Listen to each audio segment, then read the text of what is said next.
வணக்கம். இன்றைக்கி நம்ம பார்க்க போகிற லஞ்ச் பாக்ஸ் ரெசிபி என்னென்னு பார்த்தீங்கன்னா, மஷ்ரூம் ஒயிட் புலாவ், பீட்ரூட் கோலா உருண்டை, வெங்காய பச்சடி.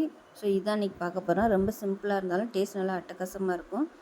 இந்த பிரியாணி காரம் இல்லாமல் மைல்டாக இருக்கும். அதுக்கு நல்ல ஒரு காரசாரமான பீட்ரூட் கோலா உருண்டை காம்பினேஷன் நல்லாயிருக்கும்.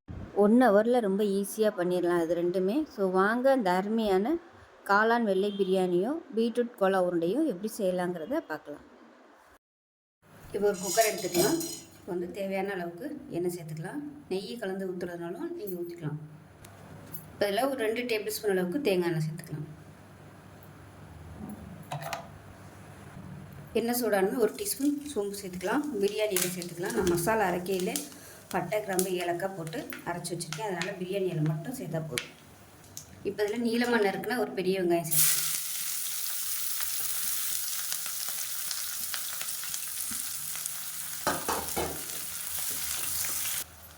இந்த பிரியாணிக்கு வெங்காயம் ரொம்ப அப்படியே ப்ரௌன் கலரில் வதங்கணும்னு அவசியம் இல்லை. லேசாக வதங்கினாலே போதும். இப்போ இந்த ஸ்டேஜில் 5 பாதாம், 5 முந்திரி பருப்பு, 1 டீஸ்பூன் கசகசா, ஒரு 5 சின்ன வெங்காயம், இஞ்சி பூண்டு பேஸ்ட் 1 டேபிள் ஸ்பூன், இது எல்லாமே சேர்த்து அரைச்சி வச்சுக்கேன். இதை சேர்த்துக்கலாம். இதுதான் இந்த பிரியாணிக்கு நல்ல ஒரு டேஸ்ட்டு கொடுக்குறது. அதனால் கண்டிப்பாக இதை சேர்த்துக்கணும். இதோடவே ஒரு கைப்பிடி அளவுக்கு புதினா கொத்தமல்லி சேர்த்துக்கலாம். அது கூடவே பச்சை மிளகாய் சேர்த்துக்கலாம். காரத்துக்கு தேவையான அளவு சேர்த்துக்கோங்க. நான் ஒரு 5 பச்சை மிளகாய் சேர்க்குறேன். இதையும் சேர்த்து வதக்கிக்கலாம். இப்போ இந்த ஸ்டேஜில் ஒரு பேக்கெட் காளான் சேர்த்துக்கலாம். சேர்த்துட்டு இதையும் நல்லா பரட்டி விட்டுக்கலாம். இதுக்கு மசாலாலாம் எதுவும் போட போகிறதில்ல. காரத்துக்கு வெறும் பச்சை மிளகாய் மட்டும்தான். அதனால் மைல்டான டேஸ்ட்டில் சூப்பராக இருக்கும் பிரியாணி, வெள்ளை பிரியாணி. தனியாத்தூள், மிளகாத்தூள் எதுவும் போட தேவையில்லை. இந்த காளானில் உப்பு பிடிக்கிறதுக்காக உப்பு சேர்த்துக்கலாம். இந்த காளான்லேருந்து தண்ணி விட்டு வரும், அது வரைக்கும் நம்ம வதக்கி விட்டுக்கலாம். இப்போ 1 டேபிள் ஸ்பூன் தயிர் சேர்த்துக்கலாம்.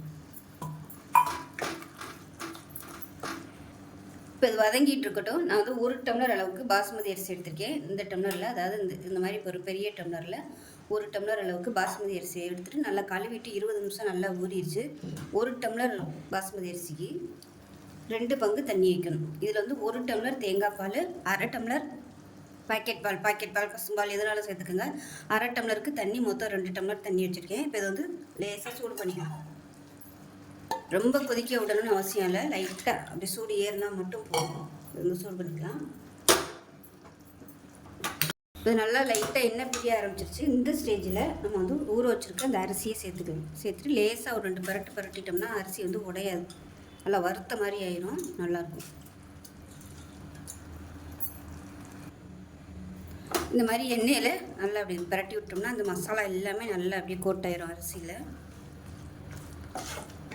உடையாமல் கிளறி விட்டுக்கோங்க. இப்போ அரிசியை சேர்த்துட்டு நல்லா வறுத்தாச்சு. இப்போ நம்ம சூடு பண்ண இந்த தேங்காய் பாலையும் இதையும் தண்ணியை சேர்த்துக்கலாம். சேர்த்துட்டு நல்லா கலந்து விட்டுக்கலாம். கலந்து விட்டுட்டு உப்பு கரெக்டாக இருக்கான்னு செக் பண்ணிக்கோங்க. இப்போ இந்த ஸ்டேஜில் மீடியம் சைஸாக ஒரு தக்காளி கட் பண்ணி வச்சுருக்கேன், அதை சேர்த்துக்கலாம். இதுக்கு தக்காளி ரொம்ப சேர்க்கணும்னு அவசியம் இல்லை. அதே சமயம் வதக்கணுங்கிற தேவை கிடையாது. வதக்கணும்னா கலர் மாறிடும். அதனால் இந்த அளவுக்கு மேலாப்பில் போட்டிங்கன்னா போதும். அது வெந்து வரையில் அதில் உள்ள இந்த புளிப்பு டேஸ்ட் சாதத்தில் இறங்கிக்கணும். இப்போ நல்லா கலந்து விட்டுட்டு உப்பு காரம்லாம் செக் பண்ணிக்கோங்க. காரம் பத்தலைன்னா ஒரு 2 பச்சை மிளகாயை கீறிட்டு சேர்த்துக்கலாம். உப்பு பத்தலைன்னா சேர்த்துக்கோங்க. இப்போ மூடி வச்சிடலாம். மூடி வச்சுட்டு ஒரு 2 விசில் விட்டுட்டு ஸ்டீம் போனதுக்கப்புறம் பார்க்கலாம். இப்போ கோலா உருண்டை பண்ணுறதுக்கு மெஷரிங் கப்பில் 1/4 கப் அளவுக்கு துருவன தேங்காய் சேர்த்துக்கலாம். இது கூடவே ஒரு 10 சின்ன வெங்காயம் சேர்த்துக்கலாம். இது கூடவே காரத்துக்கு தேவையான 2 பச்சை மிளகாய், மிளகாத்தூள் வேறு சேர்க்க போகிறோம், அதனால் பச்சை மிளகாய் சேர்த்தா போதும். ஒரு கைப்பிடி அளவுக்கு கருவேப்பிலை, அதே மாதிரி கொஞ்சமாக கொத்தமல்லி சேர்த்துக்கலாம், கொஞ்சமாக புதினா சேர்த்துக்கலாம், 1 டீஸ்பூன் கசகசா, 1 டீஸ்பூன் சோம்பு சேர்த்துக்கலாம். அதே மாதிரி 1 டேபிள் ஸ்பூன் இஞ்சி பூண்டு பேஸ்ட்டு சேர்த்துக்கலாம். 1/4 டேபிள் ஸ்பூன் மிளகாத்தூள், 1/4 டேபிள் ஸ்பூன் சிக்கன் மசாலா தூள், 1/4 டேபிள் ஸ்பூன் தனியாத்தூள் சேர்த்துக்கலாம். 1/4 டேபிள் ஸ்பூன் மஞ்சள் தூள் சேர்த்துக்கலாம். இப்போ இது எல்லாத்தையுமே அரைச்சிட்டு வந்துடலாம். தண்ணி ஊற்றக்கூடாது. தண்ணி ஊற்றாமல் நல்லா குறைன்னு அரைச்சிட்டு வந்துட்டு பார்க்கலாம். இப்போ பார்த்திங்கன்னா தேங்காய் மசாலா எல்லாமே இந்த அளவுக்கு அரைச்சிங்கன்னா போதும். ரொம்பலாம் நைஸாக அரைக்கக்கூடாது. இந்த அளவுக்கு குறக்குறன்னு இருந்தால் போதும். இப்போ இதில் ஒரு 100லேருந்து ஒரு 150 கிராம் அளவு இருக்கும். பீட்ரூட் வந்து இந்த மாதிரி சின்னதாக துருவி வச்சுருக்கேன். இதை சேர்த்துக்கலாம்.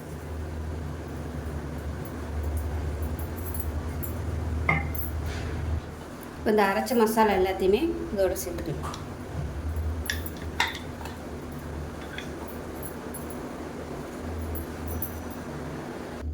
இது கூடவே 1/4 டேபிள் ஸ்பூன் அளவுக்கு கறி மசாலா இல்லைன்னா கரம் மசாலா சேர்த்துக்கோங்க. ஏன்னா பட்டை கிராம்பு எல்லாமே அரைக்கலை, அதனால நான் வந்து மசாலா தூளை சேர்த்துருக்கேன். ஏன்னா அரைச்சோம்னா 1-2 அப்படியே அரையாமல் இருக்கும், சாப்பிட இல்லை டிஸ்டர்பாக இருக்கும் பசங்களுக்கு சாப்பிட.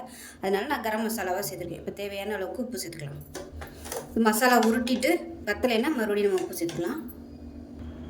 இப்போ 1/2 கப் அளவுக்கு பொட்டுக்கடலை பொடிச்சு வச்சுருக்கேன். இதை சேர்த்துக்கலாம். பொட்டுக்கடலை வந்து தனியாக சேர்க்குறது தான் நல்லது. ஏன்னா எல்லாத்தையும் ஒன்றா போட்டோம்னா பொட்டுக்கடலை வந்து ஒழுங்காக அரைப்படாது. அதனால் நான் வந்து பொட்டுக்கடலையை மட்டும் தனியாக சேர்த்துருக்கேன். இப்போ இதில் 1 டேபிள் ஸ்பூன் அளவுக்கு அரிசி மாவு சேர்த்துக்கலாம். அவ்வளோதான், எல்லாமே சேர்த்தாச்சு. இப்போ வந்து மிக்ஸ் பண்ணிக்கலாம். உருண்டை பிடிக்கிற அளவுக்கு மிக்ஸ் பண்ணிக்கோங்க. அப்படி பத்தலை அப்படின்னு நினச்சிங்கன்னா கடலை மாவு இல்லை அரிசி மாவு வந்து நீங்கள் சேர்த்துக்கலாம். இல்லைன்னா மறுபடியும் பொட்டுக்கடலை வந்து பொடி பண்ணிட்டு கூட நீங்கள் சேர்த்துக்கலாம்.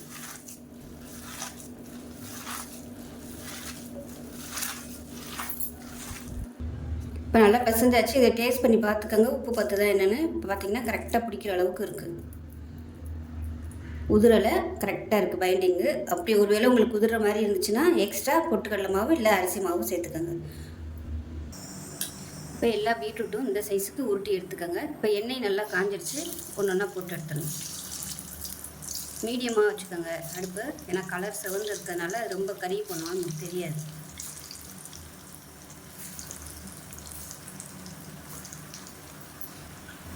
போட்டோடனே திருப்ப வேணாம், ஒரு 2 நிமிஷம் ஆனதுக்கப்புறம் திருப்பி விட்டுக்கலாம். இப்போ தான் லேசாக திருப்பி விட்டுக்கலாம். இப்போ நமக்கு அருமையான பீட்ரூட் கோலா உருண்டை ரெடி ஆகிடுச்சு. நல்லா மொறுமொறுன்னு சூப்பராக ரெடி ஆகிடுச்சு.